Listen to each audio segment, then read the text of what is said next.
ക്വിസിന് സാദരം കൂപ്പുകൈ. ഇന്നത്തെ സമൂഹത്തിൽ വളരെയധികം ചർച്ച ചെയ്യപ്പെടുന്ന ഒരു വിഷയമാണ് ലഹരി വസ്തുക്കളുടെ ഉപയോഗവും അതിൻ്റെ വിപണനവും. ഒരു രാജ്യത്തിൻ്റെ ഭാവി അവിടുത്തെ കുട്ടികളിലാണ്. എന്നാൽ രാജ്യത്തിൻ്റെ ഭാവി തകർക്കും വിധമാണ് ലഹരി വസ്തുക്കളുടെ അമിതമായ ഉപയോഗം. മുതിർന്നവർക്ക് അവരുടെ വിൽ പവർ കൊണ്ടും കഠിന പ്രയത്നം കൊണ്ടും ലഹരി ഒരു പരിധിവരെ തടഞ്ഞു നിർത്താൻ സാധിക്കും. എന്നാൽ കുട്ടികൾക്ക് അതിനുള്ള സാധ്യത വളരെ കുറവാണ്. എന്തെന്നാൽ അവർ അതിൽ നിന്ന് മോചനം നേടാൻ ആഗ്രഹിക്കുന്നതേയില്ല. അവർ അതിലേക്ക് എത്തിപ്പെടുന്നത് മയക്കുമരുന്ന് നൽകുന്ന സുഖം പരീക്ഷിക്കുവാനും ചീത്ത കൂട്ടുകെട്ടുകളിൽ നിന്ന് കിട്ടുന്ന സന്തോഷം നിലനിർത്തുന്നതിനും പഠനത്തിൽ നിന്നുള്ള പേടിയും കുടുംബത്തിലെ അരക്ഷിതാവസ്ഥയുമൊക്കെയാണ്. എന്തു പ്രശ്നം വന്നാലും ഇന്നത്തെ തലമുറ ആശ്രയിക്കുന്നത് ലഹരിയിലാണ്. ജീവിത പ്രശ്നങ്ങളെ അഭിമുഖീകരിച്ച് വിജയം നേടുന്നതാണ് യഥാർത്ഥ ലഹരിയെന്ന് ആരും തിരിച്ചറിയുന്നില്ല. പ്രശ്നങ്ങളില്ലാത്ത ജീവിതങ്ങളുണ്ടോ? വിജയവും പരാജയവും സുഖവും ദുഃഖവും എല്ലാം ഒരു നാണയത്തിൻ്റെ ഇരുവശങ്ങൾ പോലെയാണ് ജീവിതത്തിൽ. സന്തോഷം മാത്രമല്ല, സങ്കടവും നിരാശയും ദേഷ്യവും എല്ലാം ജീവിതത്തിലെ അനിവാര്യ ഘടകങ്ങളാണ്. ഈ അവസരങ്ങളിലാണ് ലഹരി ഒരു വില്ലനായി നമ്മുടെ ജീവിതത്തിലേക്ക് കടന്നു വരുന്നത്.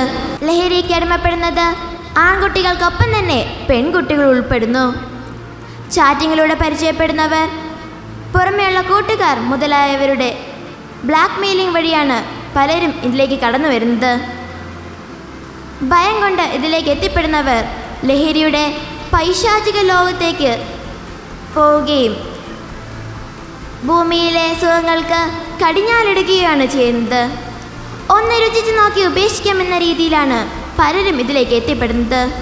പക്ഷെ ഒരു കാര്യം ഓർക്കണം, ഒന്നതിലേക്ക് എത്തിയാൽ പിന്നെ തിരിച്ചു പോവൽ ഇത്തിരി പ്രയാസമാണ്. ലഹരി മനുഷ്യനെ ശാരീരികമായും മാനസികവുമായി തകർക്കുന്നു, ഒത്തിരി അസ്വസ്ഥതകൾ വരുത്തുന്നു. പിന്നെയുള്ള ദുഷ്ഫലങ്ങൾ വാക്കുകൾക്കപ്പുറമാണ്. ഒന്നോർക്കണം, ലഹരി എന്ത് സുഖമാണ് നിങ്ങളുടെ ജീവിതത്തിൽ തരുന്നത്? അത് വെറും ഒരു കൊലയാളി മാത്രമല്ലേ.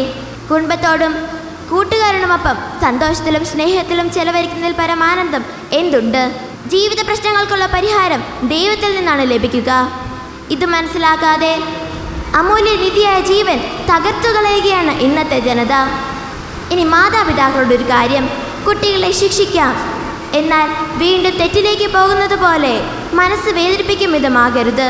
അവരുടെ കൊച്ചു കൊച്ചു സന്തോഷങ്ങൾ പങ്കുചേരുക, നന്മകളെ പ്രോത്സാഹിപ്പിക്കുക, സ്കൂളുകളിൽ ബോധവൽക്കരണ ക്ലാസുകൾ സംഘടിപ്പിക്കുക. ഇനി യുവതലമുറയോടൊന്ന് പറഞ്ഞുകൊള്ളട്ടെ, നമ്മുടെ ആയുസിൻ്റെ പരിധി നമുക്ക് നിശ്ചയിക്കാതിരിക്കാം. Say no to drugs, yes to life. ലഹരിമുക്ത കേരളത്തിനായി നമുക്കൊന്നു ചേർന്ന് കൈകോർക്കാം. നന്ദി, നമസ്കാരം, ജയ് ഹിന്ദ്.